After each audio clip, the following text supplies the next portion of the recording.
Hola, ¿qué tal?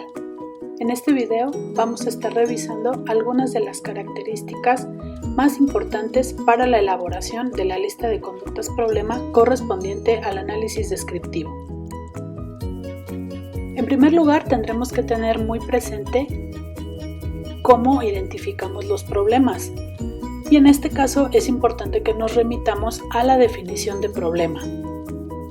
Tradicionalmente, en la evaluación conductual podríamos considerar un problema como aquellos comportamientos que causan malestar o sufrimiento a la persona o a los grupos relacionados, por ejemplo a la familia o en el ámbito escolar o en el ámbito laboral. Esta definición, como podemos percatarnos, es una definición muy amplia, donde vamos a encontrar muchos comportamientos que pueden estar generando ese malestar. Esa es una de las principales características, que puede ser que encontremos algún comportamiento que sea desadaptativo, pero que no genere malestar, y posiblemente son personas que no van a llegar necesariamente a solicitar atención psicológica, a menos que posiblemente esté generando algún problema o algún malestar en la familia o en alguna persona significativa. Con respecto al nivel de definición, es muy importante que tengamos presente cuál es el objetivo de la lista de conductas problema. En términos generales, este tipo de listas nos va a ayudar a especificar los principales problemas que presenta el sujeto sin consideraciones funcionales, interferencias ni interpretaciones, de tal manera que este tipo de elementos va a permitir o va a requerir más bien que podamos hacer muchas preguntas de clarificación para identificar si estamos entendiendo lo que realmente la persona quiere decir cuando nos dice, por ejemplo, que pelea con su esposo como pelea con cualquier pareja. Entonces, eso es algo que está muy ambiguo, no es claro, y por lo tanto será necesario que preguntemos un poco más exactamente cómo es que esa persona pelea con su esposo, para que no hagamos inferencias ni interpretemos o demos por hecho algunos elementos. Por otro lado, la lista de conductas problema puede ayudarnos también a identificar si lo que estamos revisando, lo que estamos comentando con el paciente, si puede cumplir o no con ciertos criterios nosológicos, considerando los del DSM-4, los del DSM-5 o bien los criterios de la Clasificación Internacional de las Enfermedades, la CIE 10 o la CIE 11. Esta parte, aunque nosotros no nos enfocamos tanto a la especificación o a la determinación de un diagnóstico, sí en algunas instituciones o en algunas condiciones donde estemos laborando se nos puede solicitar que demos un diagnóstico con base en estos criterios, y la lista de conductas problema nos puede ayudar a identificar si algunos de los elementos que nos está mencionando la persona corresponden o no. De la conducta que la persona nos remite o nos refiere, que es la más amplia o genérica, es decir, el motivo de consulta, tendremos que empezar a descomponer ese motivo de consulta en unidades de análisis cada vez más pequeñas, de tal manera que si la persona nos llega a la consulta diciéndonos que viene porque se siente muy deprimido, tendremos que empezar a identificar para esa persona qué significa estar deprimido, cómo él o ella se da cuenta de que está deprimido, qué cosas hace, qué cosas piensa, qué cosas siente en su cuerpo cuando se encuentra en ese estado de depresión, de tal manera que podamos caracterizar eso que la persona refiere como el principal motivo por el cual viene a nuestra consulta, y que podamos empezar a caracterizarlo, cómo se presenta en esa persona en particular. Por otro lado, estos elementos de la lista de conductas problema nos va a ayudar a definir o a comprender cuál es la conducta problema, de tal manera que podamos empezar a identificar cómo es que se presenta la situación para esa persona en particular, es decir, cómo es que la persona en ciertas condiciones particulares desarrolla o presenta cierta clase de conductas. Si hay algunas condiciones que favorecen que esta conducta se presente, y también si hay algunas condiciones o características que favorecen que esta conducta problema se mantenga. Y eso puede ser muy particular para cada participante o para cada paciente con el cual estemos interviniendo. De tal manera que este análisis nos va a empezar a ayudar a caracterizar de manera individual esa conducta problema que posiblemente la persona genéricamente puede llamar ansiedad, depresión, nervios, estrés, etc. Sin embargo, tendremos que ayudarla a que nos vaya proporcionando la información para que nosotros entendamos cómo es que ese estrés, ansiedad, depresión o el motivo de consulta por el que venga se presenta en su caso particular. Y otra característica de la identificación de los problemas o cuando hacemos esta lista de conductas problema es que tendríamos que identificar el nivel de respuesta en el que se encuentra cada una de las conductas que vamos identificando como una conducta problema. Esto es muy importante señalarlo porque aquí tendremos que identificar con mucha claridad aquellas conductas que definen el motivo de consulta, no las situaciones, no el contexto, no las posibles razones, las conductas que caracterizan ese motivo de consulta amplio, esa razón por la cual la persona viene a nuestra consulta. Eso es lo que vamos a tratar de identificar en este caso, no aquellos elementos de lo que hacen otras personas, no aquellos elementos de la situación, ¿no? Y algo que tendremos que identificar con mucha claridad son aquellas condiciones que aunque están relacionadas con el origen o con la aparición de un motivo de consulta o de una conducta problema, no son aspectos que se estén repitiendo de manera reiterada o no son situaciones que estén presentes y que favorecen la conducta problema. Ejemplo, en ocasiones llegamos a identificar como una conducta problema el haber perdido a un ser querido, el que haya fallecido un ser querido. Y aunque es una situación difícil, dolorosa o compleja, eso no es un problema. El problema son las respuestas que la persona, el doliente o el sobreviviente, quien viene a consultarnos, empieza a desarrollar a partir de ese evento. El que fallezca una persona, un familiar, es un evento, es una situación que ocurre, es un hecho. Y las conductas problema pues son justamente eso, son manifestaciones o respuestas que la persona presenta ante una situación, en este caso aquellas respuestas que la persona da ante la situación de haber perdido a un ser querido. Vamos a ver un ejemplo. Aquí tenemos que se presenta consulta Javier. Javier es un ejecutivo de ventas que requiere viajar de manera constante, entre 3 o 4 veces al mes debido a su empleo. Acude debido a que refiere dificultades para volar en avión. Cuando debe volar siente miedo a partir del momento en que le notifican el lugar a donde deberá viajar y al pensar en que se acerca la fecha del viaje. Cuando es posible, viaja por otros medios de transporte o inventa excusas para no viajar o no hacerlo en avión.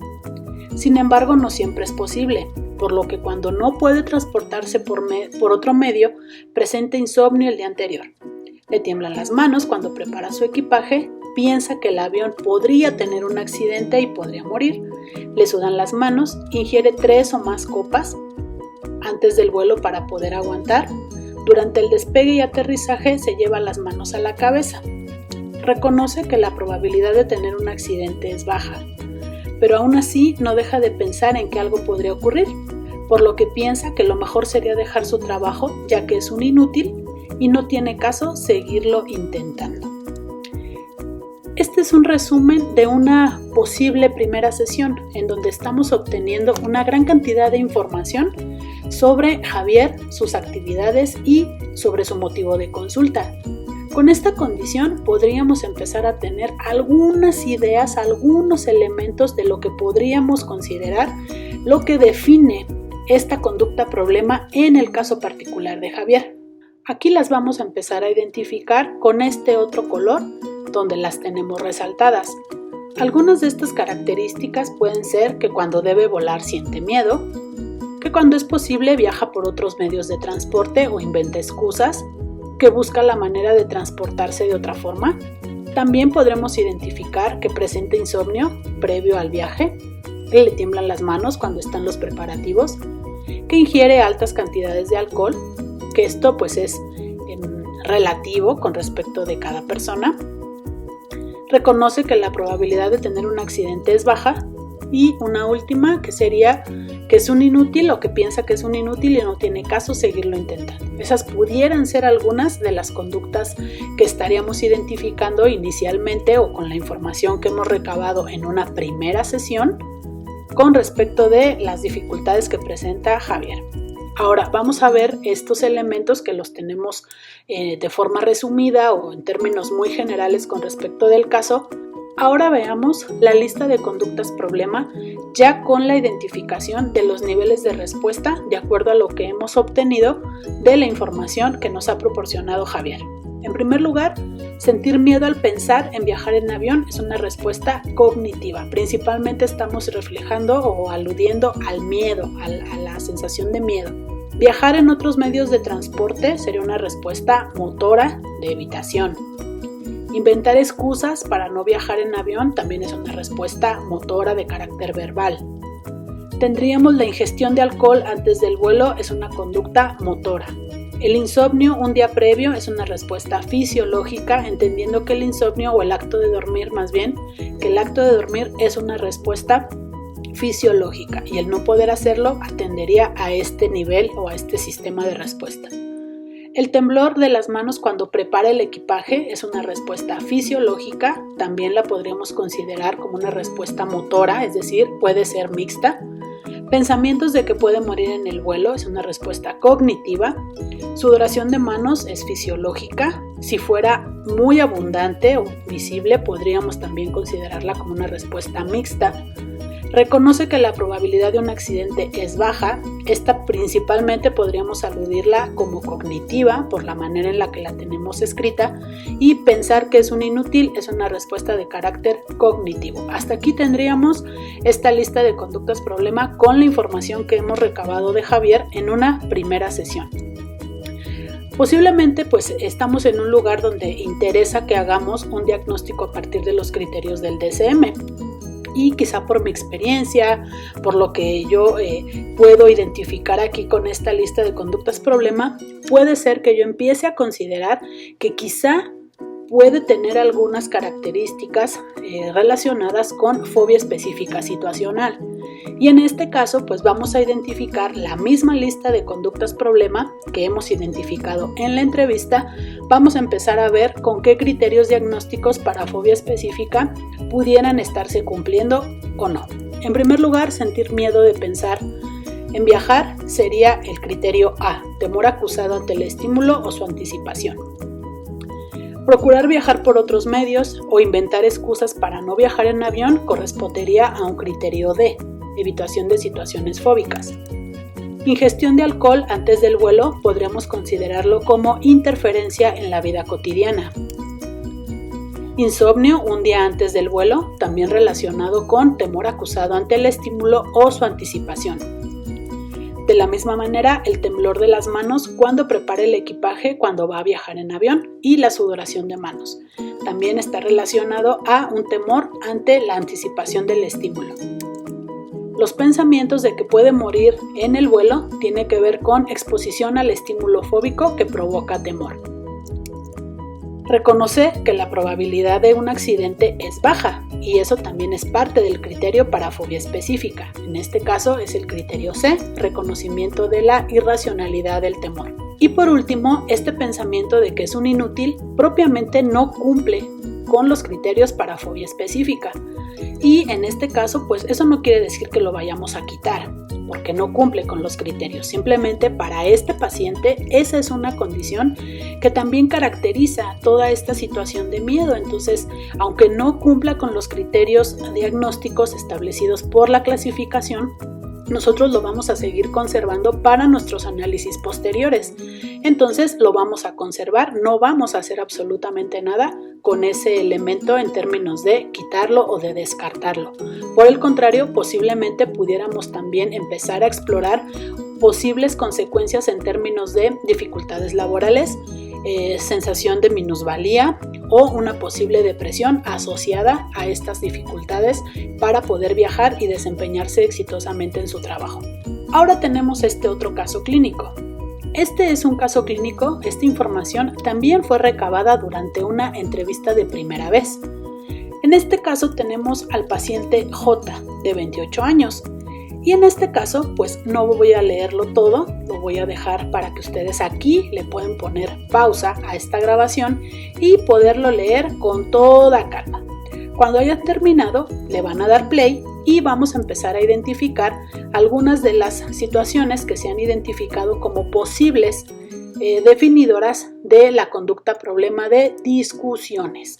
Este es el momento en donde le pones pausa a este video y lees toda esta información con toda calma. Bien, ya que leíste completo este caso, podemos avanzar y empezar a identificar cuáles pudieran ser algunas de las conductas problema. Ahora vamos a identificar justamente estos elementos que podríamos caracterizar como algunas definidoras de esto que la persona refiere como problemas con su esposa. Estos problemas los podríamos empezar a caracterizar como discusiones continuas entre ellos. Estas discusiones están relacionadas con el horario de trabajo y que dado que llega muy tarde la esposa del trabajo, cada quien se enoja, pone sujeta en palabras del paciente y nos dormimos. También se refiere por parte del señor J que él se molesta y en sus palabras él señala me encabrono. También menciona que se queda callado, que tiene pensamientos como ella no debería hacer eso, poner su trabajo primero, no me toma en cuenta, por lo que se siente molesto y desvalorizado. Otras características tienen que ver con que J le señala o le reclama a su esposa la falta de tiempo. Cuando esto ocurre, generalmente se acuestan, cada quien en su rincón de la cama, es decir, no hablan del problema y menciona que ocasionalmente llegan a salir, pero siempre es molesto o siempre es de jeta. Entonces, estos son algunos elementos que podríamos identificar para este caso con información que estamos obteniendo de una entrevista de primera vez. ¿Cómo podría quedar entonces el ejemplo de la lista de conductas problema para el caso de este señor J? Podríamos tener que hay discusiones con la pareja, que es de carácter motor, se molesta, pone sujeta, que puede ser un elemento cognitivo, la parte de molestarse, afectivo. Poner sujeta podríamos señalarlo como una respuesta de carácter motor, dado que vamos a tener gesticulaciones. Va a dormir sin resolver el problema, es una respuesta motora. Él se queda callado, también es una respuesta motora. Reclama su falta de tiempo, de la misma forma, es una respuesta motora. Distorsiones cognitivas del tipo debería, tales como no debería poner su trabajo primero. Minusvalía, que su pareja no lo tomó en cuenta, que se siente desvalorizado. Distorsiones cognitivas de maximización, si ella es así ahora, ¿cómo será cuando tengan hijos? Entonces, todos estos elementos son de carácter cognitivo.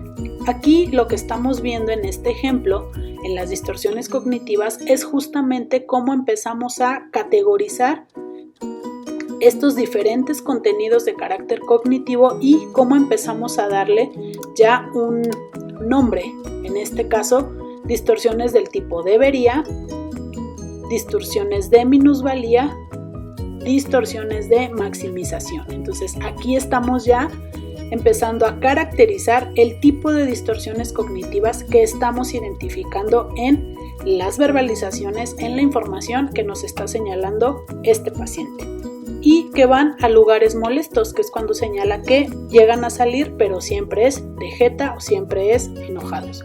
Entonces aquí también van a lugares, esa es la parte motora.